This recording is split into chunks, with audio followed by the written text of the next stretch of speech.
भारत और चीन की सेनाएं लद्दाख में एलएसी से हटने को तैयार हो गई हैं। रक्षा मंत्री राजनाथ सिंह ने आज राज्यसभा में ये जानकारी दी। उन्होंने कहा कि पैंगोंग के नॉर्थ और साउथ इलाके में डिसएंगेजमेंट का समझौता हो गया है। रक्षा मंत्री ने कहा कि हालांकि अभी कई मुद्दे बचे हुए हैं। उन्होंने कहा कि चीन के साथ बातचीत में हमने कुछ खोया नहीं है। रक्षा मंत्री ने कहा कि भारतीय सेना ने सभी चुनौतियों का डटकर मुकाबला किया है। लद्दाख की ऊंची चोटियों पर भी हमारी सेनाएं मौजूद हैं, इसलिए हमारा तेज बना हुआ है। जिन शहीदों के पराक्रम पर डिसएंगेजमेंट आधारित हैं, उन्हें यह देश याद रखेगा। रक्षा मंत्री के राज्यसभा में बयान देने के एक दिन पहले बुधवार को चीन की सरकार ने दावा किया था कि लद्दाख में एलएसी पर भारत के साथ 9 महीने से चल रहा टकराव खत्म हो गया है। इस बीच रूस की न्यूज एजेंसी TASS ने दावा किया है कि पिछले साल एलएसी पर हुई हिंसक झड़प में 45 चीनी सैनिक मारे गए थे। बता दें कि इस झड़प में 20 भारतीय जवान शहीद हुए थे, लेकिन चीन ने अभी तक अपने सैनिकों की मौत का आंकड़ा जारी नहीं किया है। प्रधानमंत्री नरेंद्र मोदी ने आज पंडित दीनदयाल उपाध्याय की पुण्यतिथि के मौके पर बीजेपी सांसदों को संबोधित किया। पीएम ने कहा कि भारत की विदेश नीति दबाव से मुक्त होकर राष्ट्र प्रथम की भावना से आगे बढ़ रही है। पीएम ने कहा कि सत्ता की ताकत से आपको सीमित सम्मान मिल सकता है, लेकिन विद्वान का सम्मान हर जगह होता है। दीनदयाल उपाध्याय एक विचार को लेकर आगे बढ़ रहे थे, लेकिन वो अन्य विचार वालों के साथ भी सहज थे। पीएम मोदी बोले कि दीनदयाल उपाध्याय कहते थे कि एक सबल राष्ट्र की विश्व का कल्याण कर सकता है। आत्मनिर्भर भारत भी इसी का उदाहरण है। कोरोना काल में देश ने अंत्योदय की भावना को सामने रखा। पीएम ने कहा कि कोरोना काल में भारत दुनिया को वैक्सीन दे रहा है। उन्होंने कहा कि आज भारत में डिफेंस कॉरिडोर, स्वदेशी हथियार, तेजस जैसे विमान भी बन रहे हैं। कनाडा के प्रधानमंत्री जस्टिन ट्रूडो ने पीएम मोदी से फोन पर बात की और कोरोना वैक्सीन के लिए मदद मांगी। पीएम मोदी बोले, जैसे दुनिया के दूसरे देशों में भेजी है वैक्सीन, वैसे ही कनाडा की भी करेंगे मदद। पश्चिम बंगाल में जय श्री राम के नारे पर फिर बवाल मचा है। हुगली में नारे लिखे मास्क बांटने पर बीजेपी और आरएसएस के 24 कार्यकर्ताओं को पुलिस ने हिरासत में ले लिया। पुलिस की तरफ से कहा गया कि बिना इजाजत भीड़ जुटाई गई थी। गृह मंत्री अमित शाह आज पश्चिम बंगाल के दौरे पर जाएंगे। इस दौरान वे कूच बिहार में परिवर्तन यात्रा को हरी झंडी दिखाएंगे और शाम को उत्तर 24 परगना जिले के ठाकुर नगर में जनसभा को संबोधित करेंगे। नए कृषि कानूनों के खिलाफ आंदोलनरत किसानों ने 12 फरवरी से राजस्थान में सभी टोल फ्री करने का ऐलान किया है। संयुक्त किसान मोर्चा ने कहा कि 18 फरवरी को देश भर में रेल रोको आंदोलन किया जाएगा। दोपहर 12 बजे से शाम 4 बजे तक ट्रेनें रोकी जाएंगी। उत्तराखंड के चमोली में ग्लेशियर टूटने के चलते कई गांवों से संपर्क टूट गया है, जिसके बाद वहां राशन और पानी की व्यवस्था करने में आईटीबीपी के जवान जुटे हुए हैं। आईटीबीपी के जवान हेलीकॉप्टर की मदद से राशन पहुंचा रहे हैं। उत्तराखंड में आई तबाही का आज चौथा दिन है। जिंदगी और मौत का संघर्ष अभी भी जारी है। चमोली हादसे में हुए नुकसान के बाद अभी भी रेस्क्यू ऑपरेशन लगातार जारी है। तपोवन प्रोजेक्ट की सुरंग में फंसे लोगों को बचाने का भी काम चल रहा है। इसमें सेना, NDRF, ITBP, SDRF, marine commando का दस्ता पहुंच चुका है। अब तक 32 लोगों की मौत हो चुकी है। भारतीय और अमेरिकी सेना इन दिनों बीकानेर में पाकिस्तान से सटी सीमा के पास संयुक्त युद्धाभ्यास कर रही हैं। महाजन फील्ड फायरिंग रेंज में चौथे दिन धमाकों की आवाज सुनाई देने लगी। यह अभ्यास अब युद्ध के स्तर तक पहुंच गया है। राजस्थान विधानसभा के बजट सत्र का आज दूसरा दिन है। प्रश्नकाल के साथ 11 बजे से विधानसभा की कार्यवाही शुरू हो गई है। आज लिस्टेड पहला सवाल ही स्थगित करने पर नेता प्रतिपक्ष गुलाबचंद कटारिया ने आपत्ति जताई। कांग्रेस कमेटी के महासचिव अजय माकन और प्रदेश अध्यक्ष गोविंद सिंह डोटासरा ने सालासर के बालाजी मंदिर में पूजा अर्चना की। इससे पहले कांग्रेस नेता भंवरलाल पुजारी समेत कांग्रेसी कार्यकर्ताओं ने दोनों का स्वागत किया।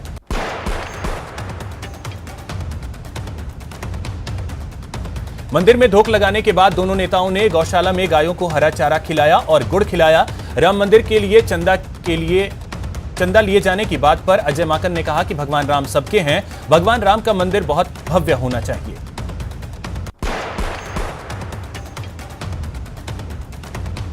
बॉलीवुड के एक्टर सलमान खान ने काले हिरण के शिकार के मामले में फर्जी एफिडेविट जमा करने के लिए माफी मांगी है। उन्होंने यह एफिडेविट 2003 में जोधपुर सेशन कोर्ट के सामने पेश किया था। शिकायत के बाद आज इस मामले में कोर्ट का आखिरी फैसला आएगा। सवाई माधोपुर में रणथंभौर रोड पर एक जिप्सी ने स्कूटी को टक्कर मार दी, जिससे स्कूटी सवार की मौके पर ही मौत हो गई। हादसे में 2 लोग घायल हो गए। सवाई माधोपुर के गंगापुर सिटी में हथियारों के दम पर बदमाशों ने दुकानदार से जमकर लूटपाट की। बदमाशों ने मारपीट कर 6 व्यापारियों को घायल कर दिया। दौसा के रामगढ़ पचवारा में बदमाशों ने एक पेट्रोल पंप पर धावा बोल दिया और लूट की वारदात को अंजाम देने की कोशिश की। हालांकि मौके पर मौजूद पंप कर्मियों ने तीनों बदमाशों का बहादुरी से मुकाबला किया और उन्हें धक्का मारकर कैबिन से बाहर निकाल दिया। जैसलमेर में पुलिस ने अवैध हथियार खरीदने और बेचने के मामले में 3 आरोपियों को गिरफ्तार किया है। आरोपियों के पास से अवैध पिस्टल, जिंदा कारतूस बरामद किए गए। जैसलमेर के शाहगढ़ बल्ज क्षेत्र में एसडी के चौकी के पास एक संदिग्ध कबूतर मिला है, जिसे बीएसएफ के जवानों ने सतर्कता दिखाते हुए पकड़ लिया। बताया जा रहा है कि कबूतर के पैरों में जीपीएस लगे हुए हैं, जिसकी जांच की जा रही है। कोटा यूआईटी के अतिक्रमण निरोधक दस्ते ने भूमाफिया के खिलाफ कार्रवाई की है। दरअसल खंड गांवड़ी में खाली पड़ी जमीन पर भूमाफिया अवैध कब्जा जमाने की कोशिश में थे, जिसके खिलाफ अतिक्रमण निरोधक दस्ते ने कार्रवाई की। भरतपुर के कामा में पुलिस ने एक बदमाश को गिरफ्तार किया है। पुलिस ने बदमाश के कब्जे से एक देसी कट्टा और एक जिंदा कारतूस बरामद किया। यह अपराधी किसी बड़ी वारदात को अंजाम देने की फिराक में था। डूंगरपुर के रामगढ़ निवासी एक युवक के अपहरण के बाद बंधक बनाकर मारपीट करने का मामला सामने आया है। मारपीट का वीडियो वायरल हो रहा है। पुलिस अब हरकत में आई है और मामले की जांच में जुट गई है। कोटा में मामूली विवाद में कुछ बदमाशों ने एक युवक पर ताबड़तोड़ हमला कर दिया, जिससे युवक गंभीर रूप से जख्मी हो गया। कोटा पुलिस ने 2000 के इनामी बदमाश को गिरफ्तार किया है। आपको बता दें कि आरोपी ने नवंबर 2020 को पिस्टल दिखाकर पैसे की मांग की थी, जिसके बाद फरियादी सरफराज ने कैथोनीपोल थाने में मामला दर्ज करवाया था। उदयपुर के करदा में बाइक सवार 3 बदमाशों ने पहले सर्राफा व्यवसायी पर चाकू से हमला किया और फिर लूट की वारदात को अंजाम दिया। बताया जा रहा है कि बदमाशों ने करीब 2 किलो 500 ग्राम चांदी लूट ली है। श्रीगंगानगर के हनुमानगढ़ फ्लाईओवर पर सवारियों से भरी क्रूजर बजरी से भरे ट्रेलर में जा घुसी, जिससे क्रूजर सवार 18 लोग गंभीर रूप से घायल हो गए। सूचना पर 108 एम्बुलेंस की सहायता से घायलों को इमरजेंसी में पहुंचाया गया, जहां एक घायल ने दम तोड़ दिया। करौली के गंगापुर सिटी में निर्माणाधीन फल सब्जी मंडी की 4 दीवारी ढहने से इलाके में अफरा तफरी मच गई। दीवार के गिरने से सटे घरों को खतरा पैदा हो गया है। सवाई माधोपुर के शेरपुर हेलीपैड के पास 2 कारों में आमने सामने की भिड़ंत हो गई। दुर्घटना में 2 लोग गंभीर रूप से घायल हो गए। दौसा के लालसोट शहर के वार्ड नंबर 26 में एक गाय पर तेजाब डालने का मामला सामने आया है। तेजाब डालने से गाय पूरी तरह से झुलस गई। गौरक्षा कमांडो फोर्स की टीम ने झुलसी गाय का उपचार करवाया। अलवर की जनता कॉलोनी में एक महिला की संदिग्ध परिस्थितियों में मौत हो गई। महिला का शव कमरे में पड़ा हुआ मिला। पीहर पक्ष ने दहेज हत्या का मामला दर्ज करवाया है। अलवर में एक युवक ने फांसी लगाकर आत्महत्या कर ली। मृतक की पहचान राजू जाव के रूप में हुई है, जो खुदनपुरी का रहने वाला था और कॉम्पिटिटिव परीक्षा की तैयारी कर रहा था। कोटा में सड़क किनारे खड़ी एक बाइक को दूसरी बाइक ने जोरदार टक्कर मार दी। हादसे में एक युवक की मौत हो गई, जबकि एक बच्चा गंभीर रूप से घायल हो गया। कोटा में खेत में कीटनाशक का छिड़काव करते समय एक किसान की मौत हो गई। मृतक के शव का पोस्टमार्टम कराकर परिजनों को सौंप दिया गया। आमेट के दोवड़ा गांव में चोरों ने मंदिर को निशाना बनाया। मंदिर के पीछे कमरे में पड़े कीमती सामान पर हाथ साफ कर लिया। अलवर जिले के भिवाड़ी में एक बिल्डर पर बदमाशों ने लाठी डंडों और लोहे की रॉड से जानलेवा हमला कर दिया, जिसमें वो गंभीर रूप से घायल हो गया। दौसा जिले के खानबास गांव में अज्ञात कारणों के चलते कच्चे घरों में आग लग गई, जिसके बाद सिलेंडर ब्लास्ट हो गया। हादसे में घर का सामान जलकर खाक हो गया। अलवर पुलिस ने नशे के खिलाफ कार्रवाई करते हुए 4 आरोपियों को गिरफ्तार किया है। साथ ही कोडीन, फॉस्फेट, नारकोटिक ड्रग की दवाई भी 597 शीशियां बरामद की गई हैं। बीकानेर की छतरगढ़ तहसील की नहर में एक व्यक्ति के डूबने की खबर के बाद प्रशासन में हड़कंप मच गया। दौसा एसीबी ने बड़ी कार्रवाई करते हुए रिश्वत की डिमांड करने वाले 2 वन रक्षकों को गिरफ्तार किया। चूरू की रतननगर थाना पुलिस ने NH-52 पर कार्रवाई की और कार से तस्करी की जा रही अवैध शराब जब्त की। पाली पुलिस ने बड़ी कार्रवाई करते हुए लूट के आरोपी को महज 24 घंटे में गिरफ्तार कर लिया।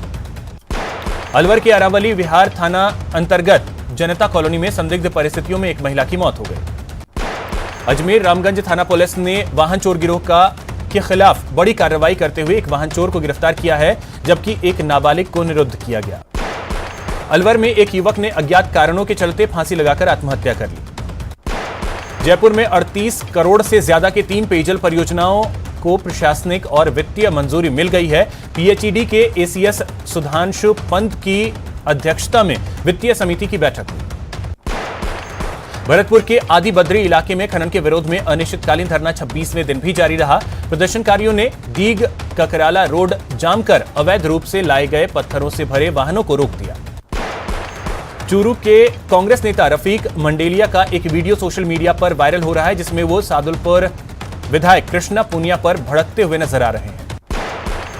नवगठित कोटा उत्तर नगर निगम का बजट आज पारित होगा। निगम प्रशासन आज दोपहर 3 बजे बजट को लेकर बैठक करेगा, जहां प्रस्तावित बजट को लेकर चर्चा होगी।